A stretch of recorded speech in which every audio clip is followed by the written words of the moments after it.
To the Sam and Sam Show on the Grueling Truth Sports Network, the multi-sports podcast where we cover MLB, NFL, NHL, and NBA, along with some college sports as well. I'm one of your co-hosts for the Sam and Sam Show, Sam McGinnis. Like to welcome on my other co-host, Sam Teets. How you doing?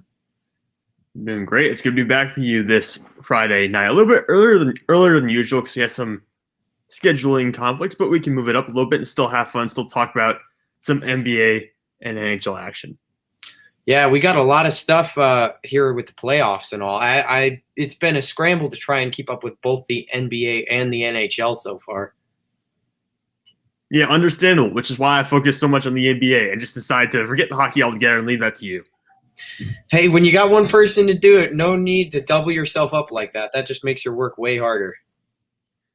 Yeah, I agree. Which is why, like I said, I'm leaving hockey all to you. You can have it all for yourself, McGinnis.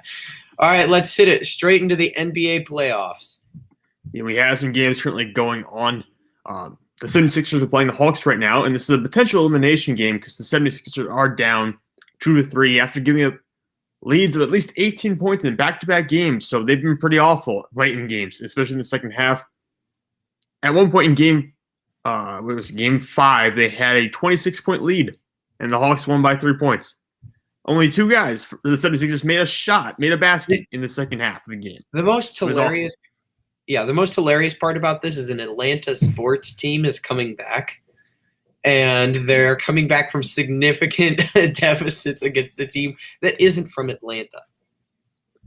I see you've been reading the Falcons comments as well. Oh, it's hilarious. The number of people commenting about this is, in my opinion, one of the funniest things we've seen in a while in sports. Yes, it's fantastic. Also, it's just I got to give it to Atlanta. I was not expecting this so far. No, not at all. I think Atlanta has totally outperformed expectations so far. I thought the Knicks series was a toss-up, and ultimately looking back, the Hawks should have been favored because they have a deeper roster. But I am somewhat surprised at how well they've managed against the 76ers, who have a lot of star players.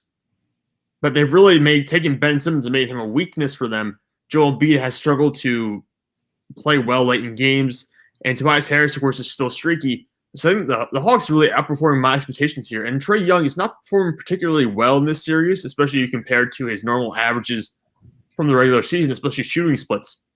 So he hasn't done that well. Even the comeback winning game 5. As a whole, the Hawks didn't play well. But they're still managing to come back. They're still managing to win this series. And I think it just shows you they have shooters. They have a lot of options. And they have ways to break you down on both offense and defense, which is what they've done so far to Philadelphia. Yeah, it's just been really surprising because I think we both were thinking 76ers, and then you got the Bucks or the Nets in the next round. Yeah, that's what I was thinking too. I was basically penciling the 76ers to win this series, and now they're down. This is an eventual elimination game. They might be on their couches for the next one. So this was totally unexpected by the Hawks. I still give the 76ers a good chance to win this series, though, even though they need to win two in a row. But if they win tonight, it basically doesn't even matter what happened in Game 5. Yeah, and honestly, this is the rule for series in general. As long as you're not putting yourself where you have to win 3 games in a row, you're fine. 2 is 100% doable. Teams do that left and right. Yeah, now the one concern for Philadelphia, though, is their head coach, Doc Rivers, has a history of coming up short in these kind of situations. He obviously won a title with the Boston Celtics, a long time ago. But then with the Clippers, they never even made it to the Western Conference Finals. And now it's at the point where Doc came out, they got a lead in this series. Now they lost 2 in a row to the Hawks, and they're struggling to stay alive tonight. So I think there's some concern with Philadelphia that, A, their star players have not been to this point before. They've never gotten into the Eastern Conference Finals with their current group. And B, Doc Rivers hasn't gotten to a conference finals in a long time either. So I think there's some concern about the leadership here on this team maybe not being prepared for times like this. Well, yeah, and you can have great teams that just can't do it. I mean, we've seen that so many times in sports. It's hilarious. Like, you could start mentioning, like, Washington Capitals and even, heck, the Atlanta Falcons the one year they were. But there are too many examples of that. This is just another one of those if they come up short again. Exactly. Now on to another series. The Nets and Bucks are going to Game 7. Game 7, the best words in sports. And this only happened, in my opinion, because Kyrie Irving goes down with an ankle injury. He's out for the foreseeable future. And James Harden comes back early from a hamstring injury. He's clearly hobbled. He's not shooting well. He can't drive to the basket. So you have a very limited version of James Harden. You've got Kevin Durant who's basically got to play almost every minute of every game if he wants to have a chance of winning right now. He's the only guy who can score reliably night in and night out for Brooklyn at this point. But they go out, they have a monster win behind Kevin Durant. I think it was in Game 5. Yeah, they ended up going out and winning that game. And Game 6 the other night, they lose 104-89. So we are going to see Game 7 here, which only makes it that much clearer that had Brooklyn been fully healthy, had they had James Harden at 100% and Kyrie Irving at 100% throughout the entire series, they would have probably dominated the Milwaukee Bucks. They probably would have won this in 5. Yeah. And back to my point then of, yes, the Nets will still make it to the championship. Well, they got to get their guys healthy right now. We don't know what Harden's going to look like tomorrow. Oh, you watch. They'll end up winning Game 7. I'm not too concerned about that, especially with the Bucks' past history of that is very similar to the coach. Can't get it done.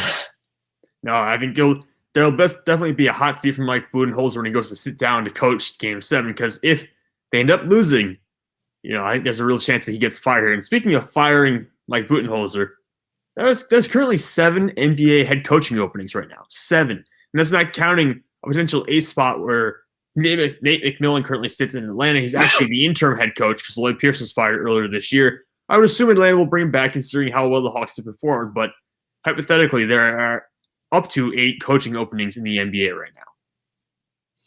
Yeah, that's ridiculous. You usually have 5 in an NFL offseason, maybe 6. I think 6 is like a bad year for coaches. I think you see 5 or 4, maybe normal. But the NBA, it's going to be a huge turnover. I mean, this is almost at the point we're seeing close to a quarter of the league just go out and change. You're getting close to the NHL level there, but with the NHL, they just kind of recycle coaches and put them on new teams. Oh, yeah. I think the NBA has a good crop of potential first-time coaches this year. I think we'll see guys, especially there have been assistants mentioned from Brooklyn, Milwaukee, Becky Hammond, obviously with San Antonio. So there have been a bunch of assistants mentioned. So I believe there will be some new first-time head coaches, but guys like Rick Carlisle certainly will get another shot. There'll definitely be a lot of coaches who had jobs this year that will probably go back in and get them next season as well. All new opportunities. What's up next on NBA news? Yeah, so the Clippers are currently up on the Jazz 3-2, despite not having Kawhi Leonard in Game 5. Kawhi Leonard suffered an ACL injury to the extent of which we don't really know. He's just out indefinitely for now. But he suffered an ACL injury late in Game 4, and Paul George came out, and Paul George was on fire for the Clippers in Game 5. He's quietly been performing really well for them recently. Goes out, gets 37 and 16 rebounds for the Clippers in a 119-111 win. So the Jazz, next time they play, they're going to be fighting to keep their seasons alive. The Jazz, by the way, were the first team or the first seed in the Western Conference, and now they're facing an elimination game against the Clippers. I'm hoping this goes to Game 7 as well, because I think this really has Game 7 potential. Yeah, and plus Game 7 just makes everything way more fun. Regardless of who wins, Game 7 would just be more entertaining to see. And my team's already been eliminated, so I don't care. So I don't have to. You, it doesn't matter. It's just how much can I get out of this at this point. Exactly. Can I just enjoy the game? That's really what I'm looking for at this point. Yeah, I feel that coming from – well, no, because you're not from – I was going to say Cincinnati because I'm used to Mike being able to pick on Mike for that. But, no, you actually come from a good sports city, so I can't say Yeah, I've got championship history. But real quick here to kind of put a little bow on this section. So I said 7 teams have head coaching openings. Chris Paul for the Suns. They swept the Nuggets, by the way, 4-0. Just flat out beat the snot out of them. Nikola Jokic even got so frustrated to the point that he got ejected in the final game. On a little bit of a controversial call, but Chris Paul has been put in the COVID-19 health and safety protocol. So he's listed out indefinitely. So we don't know when Chris Paul will return, which is part of the reason why the Jazz and Clippers better hope they get to – well, the Suns hope that the Jazz and Clippers series goes 7 games, so it takes longer before the Phoenix Suns have to play another game. So they want Chris Paul back. They need him back. He's been the best player for them on that team throughout the entire season. And if you don't have him, there's basically no chance you can go to the championship and win. Right, because NBA Star League. Yeah, for me, that'd be an odd thing. Even if, let's say this could have been a situation where you could have a lesser team you think you could beat, but still would want them to lose to get to a Game 7. I just think situations like that are interesting. I'm not saying that's what this one is, But Right. you could have had that due to this situation. Yeah, it is very interesting, and we just don't know a lot of information right now about how Chris Paul got COVID-19. So that'll be something that I hope we find out about in the near future. One more piece of NBA news: Kemba Walker, former All-Star point guard who signed or who got in the sign and trade deal, ended up in Boston 2 years ago, has been traded by the Boston Celtics and new president of basketball operations Brad Stevens, along with the 16th overall pick in this year's draft, to the Oklahoma City Thunder for Al Horford and Moses Brown. So this creates cap space for Boston, but they have to get some significant draft assets to get the Thunder to take on Kemba Walker's contract. Yeah, I honestly don't have a lot to say about this one. It's okay. I didn't think you would have to, but I just know that it's just there's not Boston, a whole lot more to say about that, I feel like. No, it's Boston trading a disgruntled, injured player who was a former star for an old. Never heard this story before, not anywhere. No, this never happens in any sports league. This is ever. Not even once. Yeah. All right. Take us away, McGinnis. The NHL playoffs. We'll watch that storyline happen many, many more times. Oh, yeah. Well, we got two series going on right now. It's the Western and Eastern Conference Finals. In fact, one of the games is about to start up for today. It's Canadiens versus Vegas, and they're actually back in Canada because conveniently the government had new rules shift like the moment the third round came up. We're going to lose money? Can't have that. You know, eventually they had to force their hand, I suppose. But, yeah, so Lightning versus New York Islanders right now. It's interesting. The Islanders took game one, and they've kept both games 2 and 3 close, but have lost them both. I think it's clear kind of who the better team is. And Braden Point, wow. He has scored 11 goals so far. Let me put it in perspective. Late in the Stanley Cup Finals last year, he had 11. We're in the third round, not even halfway through, and he has 11. So are we crowning the Lightning Stanley Cup champions then? I already told you that would happen. I'm hating every minute of watching it, but yes, I told you this would happen. I remember the two people I picked. I said it would be Vegas, and what was the other team I originally picked? I don't remember, but like a quarter of the way through the first round or halfway through the first round, I was like, oh no, Lightning are back. Their players are healthy. Yeah, it's over. It's over. So it's gonna end up being Vegas Lightning. But funny enough, the Canadiens actually have picked up and tied the series up 1-1. I don't think that'll last. I think that max the Canadiens could take them to 6, but Vegas is just a better team overall. Yeah, this can be a fun finals matchup if it does end up being the Lightning versus the Golden Knights. I think that'll be an interesting one that will actually get a lot of viewership because of the franchises, because Vegas is sort of a younger franchise that has experienced a lot of success recently, a lot of success since coming into being, and then the Lightning, of course, the reigning champions. Well, yeah, and I think this could be a better series than the Stars versus Lightning because the Stars were played really well during the playoffs, but overall they're not as good of a team as Vegas, despite having beaten them, by the way, earlier in the 2020 playoffs. Vegas is a far more complete team than the Stars were, and when you were watching the Stars-Lightning series, it was somewhat competitive, but you could tell who the better team was.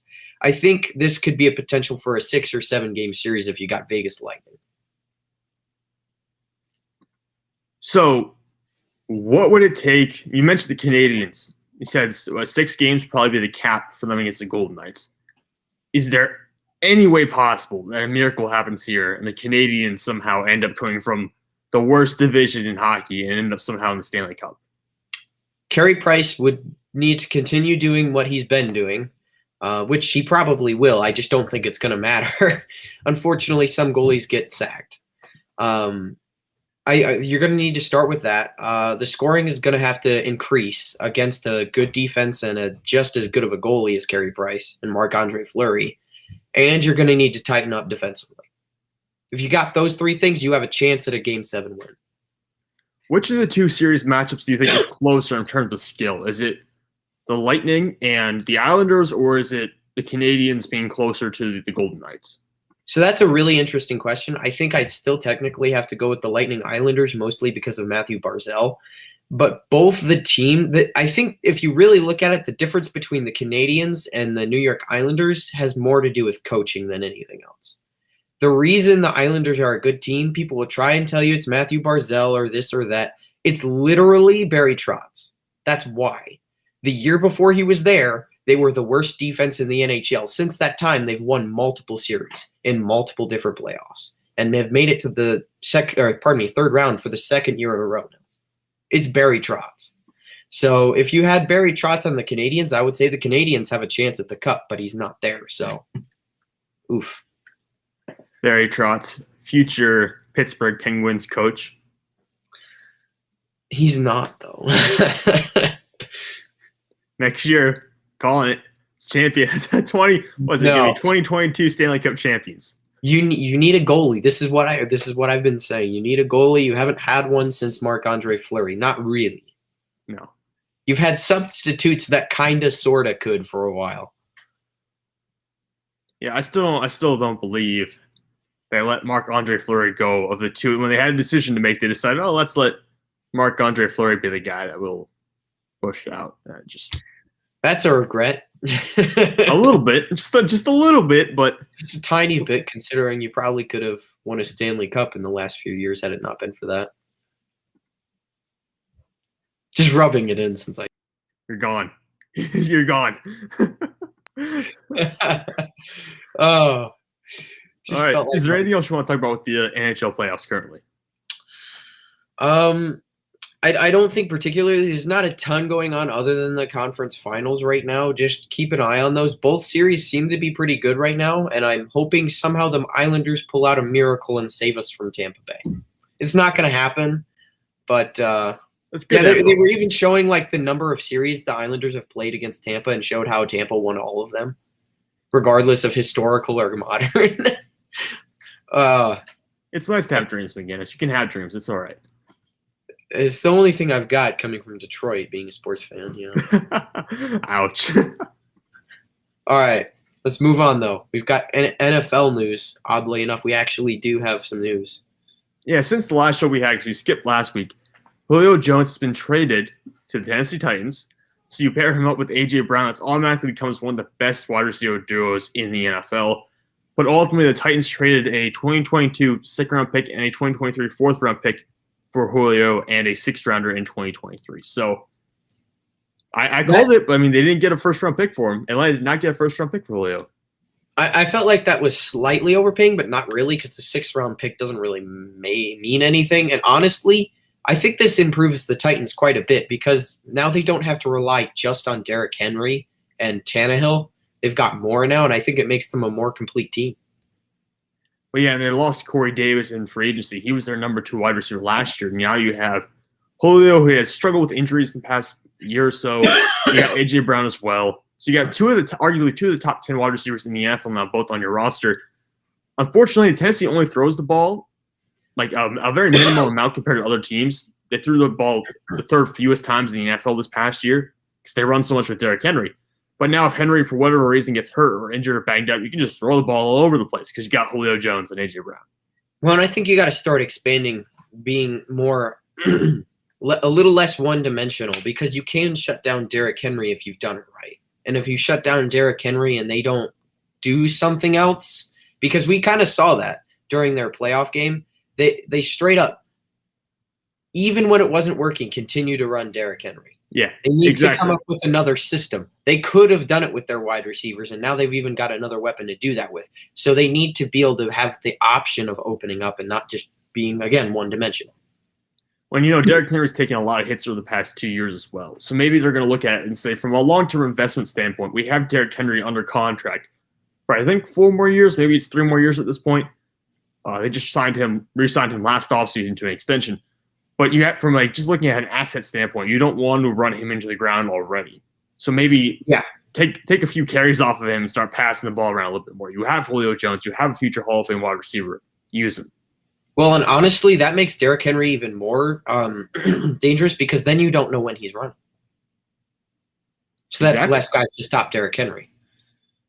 It makes your team better as a whole if you pass more. Yeah, there's going to be so many options for them this year in terms of the weapons they have. And I don't think anyone would have said that going into the offseason because they lost, like I said, Corey Davis, their second receiver, John Smith, their top 10 end. But they come out of this, looking like they might have actually gotten a little bit better in terms of their offensive weapons. So I think this is a huge improvement for the Tennessee Titans. And like I said, it's going to be a fun team to watch just because of all the star power you have on that offense. Yeah, still odd seeing Tannehill be on a team that doesn't suck, but I kind of like it. Yeah, I kind of got used to him in Miami for a little bit, but now that he's away from Adam Gase, suddenly look what happens. Absolutely. Get him away from Adam Gase, and all of a sudden, which goes back to my point about Sam Darnold. You watch. Yeah. He's going to get a little bit. He might be good. He's going to get a bit better. He's not going to be there, but I think he'll be a bit better. He'll start looking like an acceptable quarterback. Yeah, I think he will be an acceptable quarterback this year. But there's another league out there that's trying to put together an acceptable product and failing at it, and it's Major League Baseball. Dude, I started reading some of this. It's almost like the MLB knows it got caught and is trying to do anything they can to make it better. Oh, exactly what that is. I mean, you see, we're just not going to do anything about this. Wait a minute, we can't see that. Yeah. Wait a minute, everyone knows. No, so I've seen pictures recently of like people using the spider tack stuff, which is one of the grip substances that pitchers have been using, and they hold their hand parallel like this, and the baseball will stick to it because it's a glue-like substance. Right. That's basically what it is. So Major League Baseball has taken some extreme measures in response to this because they realized they got caught, and they realized everyone was calling them out for it, and they realized everyone was mad at them because they were on pace to have the lowest batting average in league history. So they freaked out. I know the owners had a meeting, and they have decided on some crackdown rules that will help try to enforce this. I think they're starting it this coming week, I believe, is when they're going to start enforcing this, but they're going to have umpires checking pitchers in between innings or whenever a new pitcher comes in or something like that, or if they believe a pitcher might be using something, they're going to be able to check the pitcher to see if he's got something on the ball, something on his glove, on his hat, anything like that, and they can confiscate anything that they believe is tainted with some kind of sticky substance. And then, of course, they will suspend pitchers who are caught cheating. I feel like that's much better. There are still loopholes. I feel like you could get around that, but it's better. Anytime you make the umpires make more decisions, there's going to be issues because the umpires are already imperfect as they are. They already make a lot of controversial decisions every night, so it's going to be very interesting. But they're only humans. I mean, they're humans tasked with a near impossible job of officiating a game that's it's worth millions and millions of dollars. So you have to understand that from a human's perspective. But at the same point, the umpires are already a bit of a flawed system to begin with. Now you're putting them in charge of officiating cheating, essentially, officiating what substances can you use, which substances can they not use.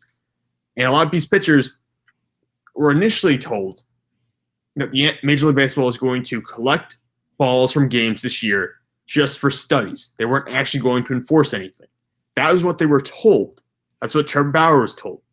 And now, mid-season, they're being told, yeah, you know what you've been doing all year long? Stop that. Stop it.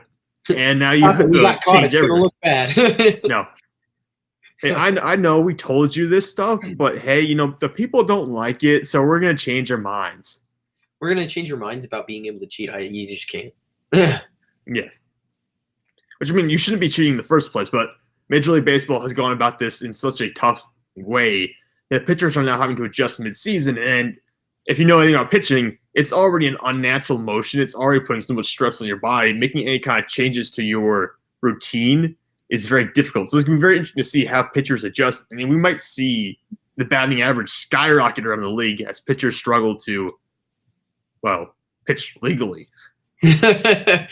Play the game was meant to be played, but Yeah. I can't with the MLB anymore just because of the sake. It made me laugh so much. It's literally we got caught and what are we talking about? This we didn't do this. What? Yeah, when the news cycle became 24/7, just crushing on Major League Baseball. Them. Everything on ESPN, TSN, they're just getting destroyed. Yeah. And now Major League Baseball is sorry. They want to show that they're sorry, so they're going to take it out on the pitchers. Well, they got nobody else to take it out on since they're not going to be honest. No, they're not going to take it out themselves, so they might as well just throw it on the players once again. But they knew about this. Responsibility, folks. Yeah. But they knew about this in 2018. They didn't stop it. So now this is their own fault. This is the bed they've made. They have to lie in it. But they're kind of dodging it now by basically blaming the pitchers instead of themselves for not officiating the game well enough. Yeah. It's pathetic is what it is. Oh, yeah. There's really no other way to put it. It's scummy of them. Just be clean, man. I would so much prefer if the MLB came out and like, yeah, we've been allowing and letting and even encouraging cheating for like years and years and years. We're going to change that now. You know, I would appreciate them so much more if they had the guts to say something like that. But that would hurt their profits, I'm sure. Yeah, and Rob Manfred is one of the worst commissioners in all major sports. I mean, just look at the Astros thing. He called during the whole Astros scandal, he basically didn't punish the Astros enough. And then he called the World Series trophy, he called it like a hunk of metal. He's like, oh, it's just a hunk of metal. It's why you play the game. It's the only reason your game exists. If there was not a trophy at the end of it, no one would give a darn. Also, the trophy is more symbolic of what it took to get there. Nobody actually cares about the trophy unless it's the NHL. Oh, yeah. Yeah. I don't know. It's just – it feels like the people running Major League Baseball don't actually care about baseball. If you know what I mean. Probably because they don't. I don't know if you've noticed that, but that's because they don't. Yeah, it's just – they're more about the business side of it than they are the game. Yeah, it's wild. And I wish they had more people who cared about the game running baseball, but they don't. I guess we can just leave it there. There's nothing really else we can add to that conversation at this point. Yeah, I think we've called them out hard enough for the last 5 minutes or so. All right, thinking or dreaming. You know how this works at this point. We both throw out two statements to one another. Is it thinking? Is it logical? Or is it dreaming? Is it just something that's unrealistic, something we can't see happening? And we each have two statements prepared. So I'm going to ask you mine first, McGinnis. And I'll start off with this one. Because I think I know where we're going to go with this. I had this from last week, but I wanted to use it anyways. The Islanders will take the Lightning to 7 games. Nope. No. I really wish this could be something that could happen. But the problem is, Tampa Bay, like this isn't even this straight up is no team's fault. No team that loses to Tampa Bay is it their fault. It wasn't the Panthers' fault. And granted, their goaltending needed some help. But even if they had good goaltending, they still would have lost that series.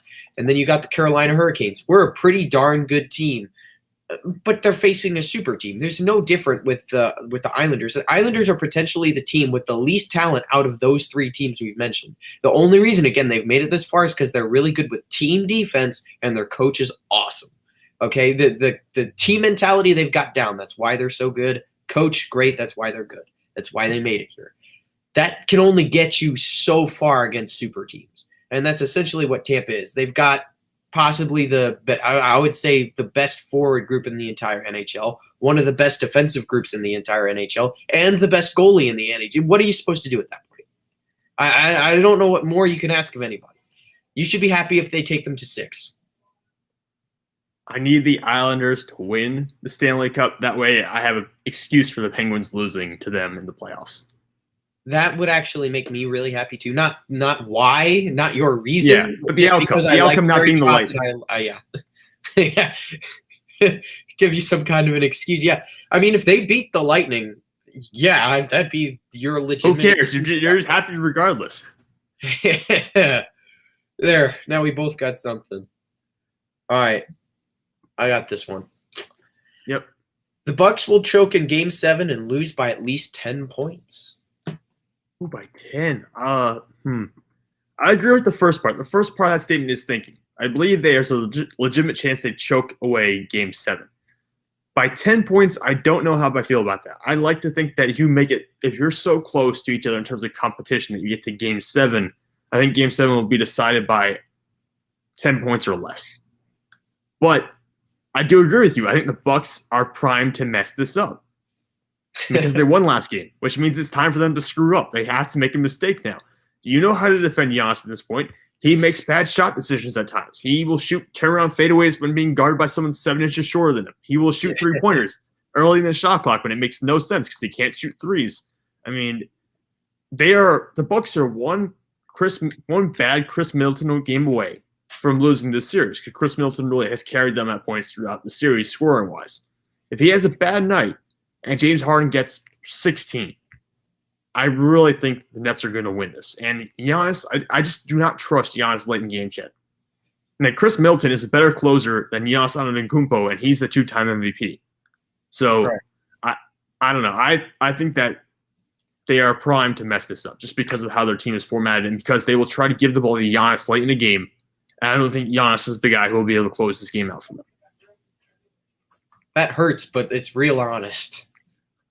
I mean, I'm just saying, Giannis is not a diverse enough scoring option to be your late game finisher. He's not. He's not. I'm just like, the fact that you said it, like, just it feels good, but it's also like, that's some heat. It's got some heat to it. Hey, look, it's real for now. Until, he goes out and hits the game-winning shot tomorrow night, and I'll just look like a fool. In which case, with our luck, that'll happen. Oh yeah, absolutely. Are you kidding me? It always happens. I will say, for once since the NCAA tournament, my predictions have been better, and so far they've been pretty darn good in the NHL playoffs too. Oh, mine have been worse. I think I've gotten almost everything wrong so far in the NBA playoffs. But you were better than me before we had the NCAA tournament. That's true. We switched now. I see what you're saying. I get a turn, Teets. Okay. Every 6 months we switch. Every 6 months, yeah. All right. My second one for you. Marc-Andre Fleury, and this was, keep in mind, I have not actually updated these numbers. This was from last week, so I wanted to include this one anyways. But Marc-Andre Fleury, at the time I wrote this about a week ago, had 492 wins, which is third all-time, and 89 playoff wins, which is fourth all-time. If he leads the Golden Knights to a Stanley Cup win, he's a Hall of Famer. I'm going to trip you on this one. This is dreaming because he's already a Hall of Famer. I figured that was what I was going to. When you said that, I was like, all right, this is going to be interesting. But he was a Hall of Famer before he came to the Golden Knights. Really? You go that far? I would go that far. So, really? Yeah. With that in mind, this is dreaming only because it's already true. He doesn't have to achieve it. It's already done. I mean, if you're 10th all-time on that list, tell me how you couldn't make it. I was just saying, because his trophy case looks a little light. I mean, he's got the 3 cups, but compared to some other goalies out there, he doesn't have as many awards maybe as some of them. Okay, here's the thing. In my opinion, and this is never going to happen, but in my opinion, Ben Bishop should be a Hall of Famer. Why? Because for the last, decade or two, he's been one of the best goalies in the NHL every single year. But he's been slightly beat out 1 year by a different goalie, a year by the next, 1 year by Andrei Vasilevsky for the Vezina. He should have a Vezina or two, and he doesn't just because of happenstance. But the guy's good enough to have had 2. So this is a similar situation with Marc-Andre Fleury. And on top of that, his trophy case isn't super light either. I guess so. And by the way, you mentioned Ben Bishop. He has 3 top 3 finishes for the Vezina Trophy. 2 of those were second place. Yeah. And honestly, the 1 year, I get why they gave it to Vasilevsky just because of the number of wins. But that was just, again, they're a super team. There's a reason. One of the reasons he's doing so well is because of that. Honestly, I thought Ben Bishop that year should have won. Well, there you have it. And I think he just got Marc-Andre Fleury, I believe, this year just got a Jennings Trophy, right? I mean, that was his first time winning one. Yeah, him and Leonard. Robin Leonard, I believe. Yeah, Robin Leonard. They've been interesting. It goes back and forth between one of them being straight up a boss and the other one kind of sucking for a little while, and they just kind of switch places every time that happens. It's hilarious to watch, but it's really got to be nice for the Vegas Golden Knights just because you always have a reliable goalie somewhere. Yeah, somewhere along the line you will have someone performing at a high level. It's just not sure if you'll have them both at the same time. This year, or didn't they put Leonard in for 1 game this year in the playoffs, and didn't he get destroyed?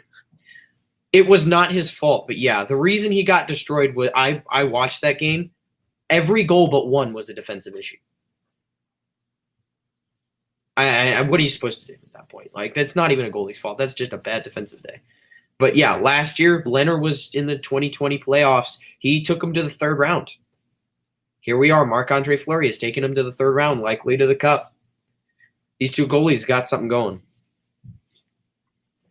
All right, let's hear your final statement. All right. The Suns are headed to the finals this year. I feel like this one's slightly easier for you than the last one, but I don't know because Or Chris pardon me, I Paul meant has to COVID. say slightly harder. Yeah, hard. I was going to say Sorry, it's I definitely a got little that bit mixed harder up. I got that mixed up. Yeah. because I don't know when Chris Paul is going to be available next. I mean, he could be cleared in 3 or 4 days because I don't know. Like, I don't know. Is he vaccinated? Is he not vaccinated? Is it is it confirmed positive or is it potentially one that just got mixed up? Where did he get it? When did he get it? Does anyone else in the club have it? It's hard to tell. Like, there's a whole bunch of questions that I just don't know. Right. But I will say this. If Kawhi Leonard is done for the playoffs, if this ACL injury is significant enough that he's done for the playoffs, I will take the Suns. Because I believe that the Clippers are a bad matchup for Phoenix just because you have two very powerful wings in Kawhi Leonard and Paul George who can get you 30 a night apiece if they wanted to. I don't think that the Utah Jazz, despite being as deep as they are, will be, and shooting threes as well as they do, will be able to stand up to the Phoenix Suns because of the Phoenix Suns just being so versatile and having such good guard play. I just trust Phoenix in that matchup. And I really like Monty Williams as the head coach, even though Quinn Snyder is also a very good coach. Monty Williams with the Suns, his relationship with Chris Paul and Devin Booker, I believe that will prevail. So this is, I'll say this is thinking, McGinnis. I'll give it to you. I think this is thinking. Okay, it's close though, so it could be dreaming. It really comes down to Chris Paul's health. It comes down to his availability. If he can play, then absolutely they are totally gonna be in this thing. But if not, then I just don't know. Should be interesting to watch, nonetheless. Oh yeah, it's gonna be fun either way. But hopefully, like I say, Chris Paul's out there. You pay to watch the stars play, so you gotta hope the stars are available. Absolutely. You want to take us out? Yep. That's our show for tonight, ladies and gentlemen. So, I'm Sam Teets, Sam McGinnis. We do this show every Friday, or we try to at least. And usually it's at 9:30. We had to move it up a little bit today because, like I said, scheduling issues. But we'll try to be back at 9:30 next week. McGinnis, why don't you tell everyone where they can find you on social media?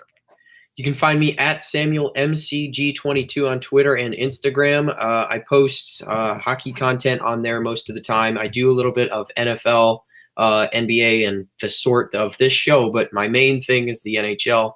And I'm probably going to start posting some of my own hockey stuff. I have a game at 11:15 p.m. today. It's killing me. Why do you have a game that late?